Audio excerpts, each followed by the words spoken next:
পদত্যাগ করতে যাচ্ছেন উপদেষ্টা নাহিদ আসিফ ও মাহফুজ আলম। দেশের একটি জাতীয় দৈনিক বলছে আগামী 15 ফেব্রুয়ারি থেকে জুনের মধ্যে অন্তর্বর্তী সরকারের উপদেষ্টা পরিষদ থেকে পদত্যাগ করবেন তারা। সংবাদে সবাইকে স্বাগত জানাচ্ছি, আমি ভাবনা হবে। শুরুতেই সংবাদ শিরোনাম।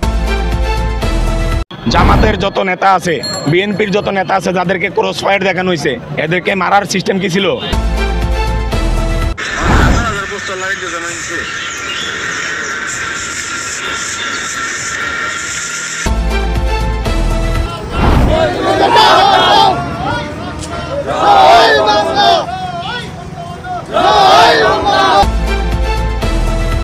আমার নাহিদ ভাইকে বলবো, 6 মাস সময় পেয়েছেন আপনি, আপনারা সংস্কারের কথা বলছেন।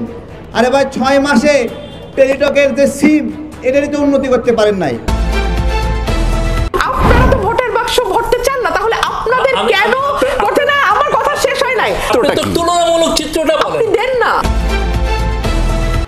ওই কালাম ওই বিয়া হবো বিয়া, আম্মা জান কইছে বিয়া হবো, আম্মা জান বিয়া বিয়া। অন্তর্বর্তীকালীন সরকারকে বলতে চাই, চেয়ারে বসেছেন, এই চেয়ার ছাত্র জনতার রক্তের উপর দাঁড়িয়ে আছে। সাক্ষাৎকার দিয়ে বিএনপিকে বেঈমান বললেন, আওয়ামী লীগকে দিল্লির দালাল বললেন। দেখা যাচ্ছে বড় বেশে শেরওয়ানি ও পাগড়ি পরা সার্জিস আলম, আর তার পাশেই নাহিদ ইসলাম, হাসনাত আব্দুল্লাহ, মাহফুজ আলম ও আসিফ মাহমুদ দাঁড়ানো। র্যাব বিলুপ্তির সুপারিশ করেছে যুক্তরাষ্ট্র ভিত্তিক আন্তর্জাতিক মানবাধিকার সংস্থা হিউম্যান রাইটস ওয়াচ। যে কোনো সময় গোপালগঞ্জের ছাত্রলীগ, যুবলীগ এই সংগঠনগুলোর বিরুদ্ধে একটা চিরুনি অভিযান শুরু হতে যাচ্ছে। শুক্রবার রাতে ময়ূখ রঞ্জন তার ওই ফেসবুক পোস্টে সার্জিসের বিয়ের খবরে শুভেচ্ছা জানান। তিনি ক্যাপশনে লেখেন, থাকবে না মোহাম্মদ সার্জিস আলম।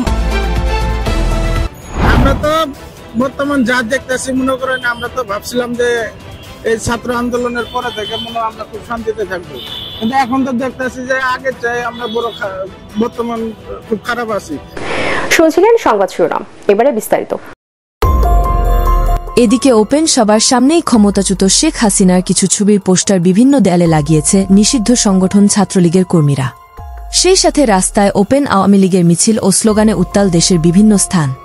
শুধু তাই নয়, অন্তর্বর্তী সরকারের 2 উপদেষ্টা আসিফ ও নাহিদকে নিয়ে বিস্ফোরক মন্তব্য করেন আমজনতার দলের নেতা কর্মী তারেক। আমার নাহিদ ভাইকে বলবো, 6 মাস সময় পেয়েছেন আপনি, আপনারা সংস্কারের কথা বলছেন। আরে ভাই, 6 মাসে টেলিটকের যে সিম, এটারই তো উন্নতি করতে পারেন নাই।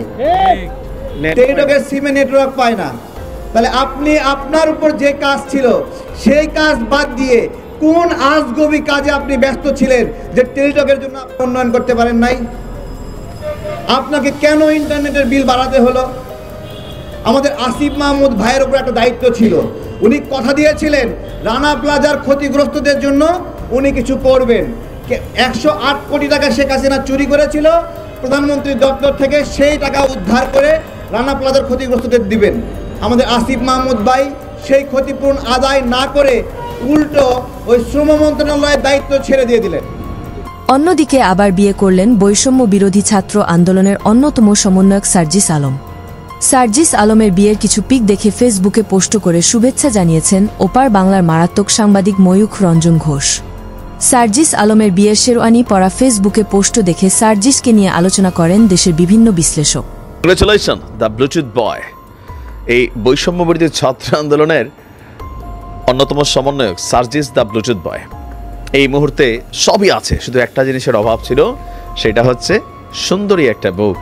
তো যাই হোক, একে একে আমাদের সমন্বয় একটা বিবাহ বন্ধনে আবদ্ধ হচ্ছেন। প্রথমে গেল হাসনাত আব্দুল্লাহ, এবার দ্বিতীয় ধাপে আজকে সার্জিস আলম জীবনের খুবই গুরুত্বপূর্ণ একটা কাজ গুরুত্বপূর্ণ সময়েই করে নিলেন। কারণ এই মুহূর্তে সার্জিসের কাছে বিয়ে দেওয়ার জন্য আমার ধারণা বাংলাদেশের হাজার হাজার পরিবার চায় এই পরিবারটার সাথে আত্মীয়তা হোক।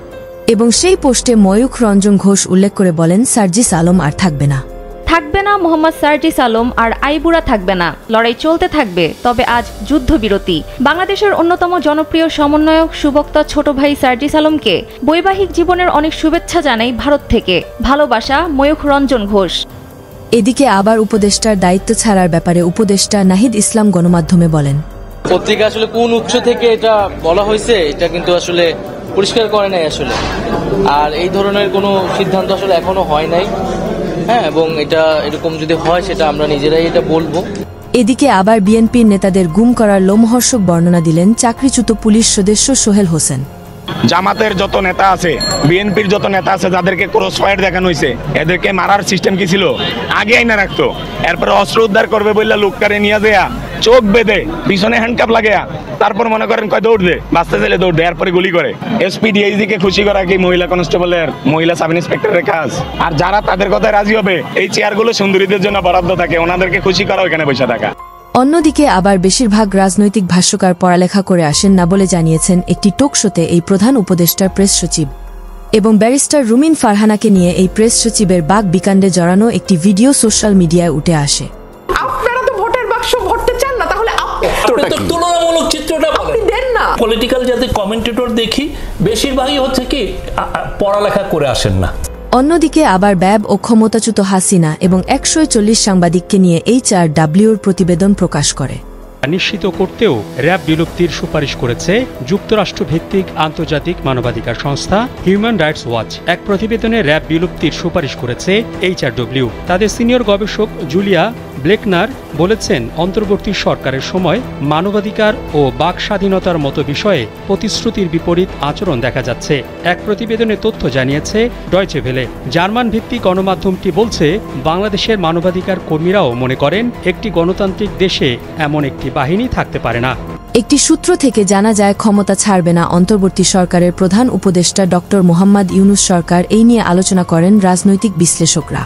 আবারও দৃশ্যপটে বৈষম্য বিরোধী আন্দোলনের অন্যতম এবং নাগরিক কমিটির যিনি প্রধান নাসির উদ্দিন পাটোয়ারি, তিনি একটি টেলিভিশন চ্যানেলে সাক্ষাৎকার দিয়ে বিএনপিকে বেঈমান বললেন, আওয়ামী লীগকে দিল্লির দালাল বললেন, সঙ্গে সবথেকে মজার ব্যাপার হচ্ছে তিনি জামাতের বিরুদ্ধেও এবার কথা বললেন।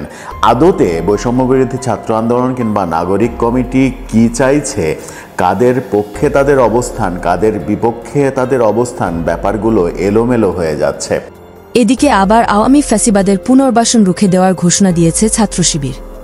জুমার নামাজের পর জাতীয় মসজিদ বাইতুল মুকাররমের উত্তর গেট থেকে ফ্যাসিস্ট সরকারের গুম, খুন, দুর্নীতিসহ রাষ্ট্রবিরোধী কর্মকাণ্ড এবং জুলাই গণহত্যার সঙ্গে জড়িতদের বিচারের দাবিতে গণমিছিল শুরু করে ছাত্র শিবির। গণমিছিল পল্টন মোড়, জাতীয় প্রেস ক্লাব, মৎস্য ভবন হয়ে শাহবাগে গিয়ে শেষ হয়। গোপালগঞ্জে ছাত্রলীগের ঝড় বইছে, খুঁজে খুঁজে সমন্বয়কদের মেরে আহত করা হচ্ছে বলে এই নিয়ে আলোচনা সমালোচনা করেন এই রাজনৈতিক বিশ্লেষক। যে কোনো সময় গোপালগঞ্জের ছাত্রলীগ, যুবলীগ এই সংগঠনগুলোর বিরুদ্ধে একটা চিরুনি অভিযান শুরু হতে যাচ্ছে। গোপালগঞ্জ বাংলাদেশ আওয়ামী লীগের একটা শক্ত ঘাঁটি। শেষমেশ দেশের বর্তমান পরিস্থিতি নিয়ে দেশের কিছু সাধারণ জনতা বলেন, আমরা আগেই ভালো ছিলাম। আমরা তো বর্তমান যা দেখতেছি মনে করেন, আমরা তো ভাবছিলাম যে এই ছাত্র আন্দোলনের পরে থেকে মনে আমরা খুব শান্তিতে থাকবো, কিন্তু এখন তো দেখতেছি যে আগে চাই আমরা বর্তমান খুব খারাপ আছি। আমরা আগেই ভালো ছিলাম। ভিডিওটি দেখার পর আপনার মূল্যবান মতামত আমাদেরকে কমেন্ট করে জানিয়ে দিতে পারেন। আমরা আপনার সেই মহামূল্যবান কমেন্টের রিপ্লাই দেওয়ার জন্য সর্বদা প্রস্তুত রয়েছি।